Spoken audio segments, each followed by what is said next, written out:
The American Association of Equine Practitioners had a record-breaking annual convention, and the FEI is instituting a new veterinary exam to prevent the abuse of show jumpers in the upper echelons of competition. I'm Erin Ryder, news editor of The Horse, Your Guide to Equine Healthcare. Welcome to the Ryder Report for December 12th.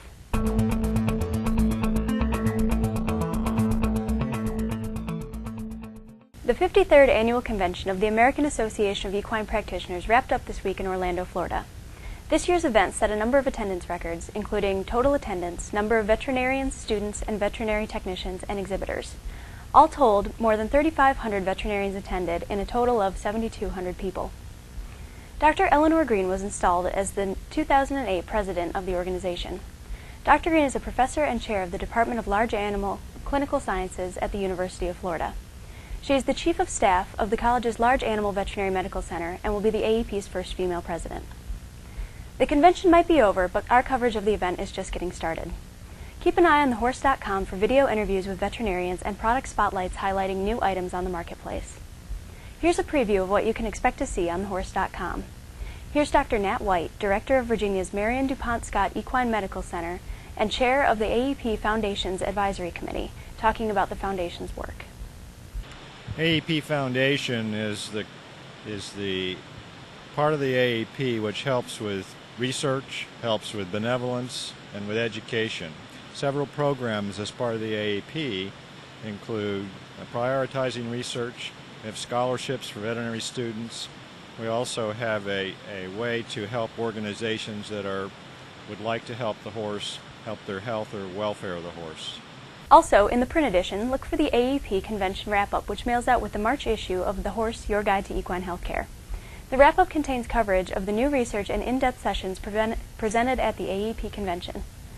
In other news, the FEI recently approved new measures to ensure that high-level jumping horses are not being intentionally sensitized to give their riders a competitive advantage. Beginning in 2008, official veterinarians will be employing heat-sensing equipment and examining horses' legs for evidence of this abuse.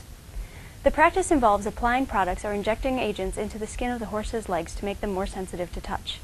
Some trainers use this method to ensure that the horses lift their legs sufficiently high when going over jumps. FEI-approved veterinarians will now perform random thermographic and clinical examinations of the horse's legs.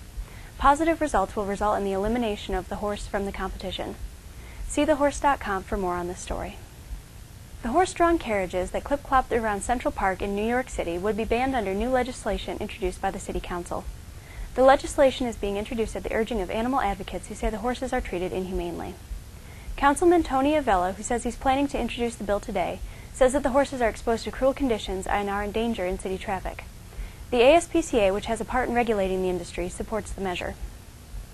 Finally, a researcher at Oklahoma State University recently received a grant to study the similarities between the causes of Cushing's disease in horses and Parkinson's in humans. Dr. Diane McFarland received $600,000 from the National Institutes of Health. Cushing's disease is caused by a degeneration of dopamine-producing neurons, which is similar to what occurs in persons with Parkinson's disease. That's it for this week's Ryder Report. I'm Erin Ryder, news editor of The Horse, Your Guide to Equine Healthcare. Visit thehorse.com for all the latest news on equine healthcare, management, and welfare. Thanks for watching. We'll see you next week.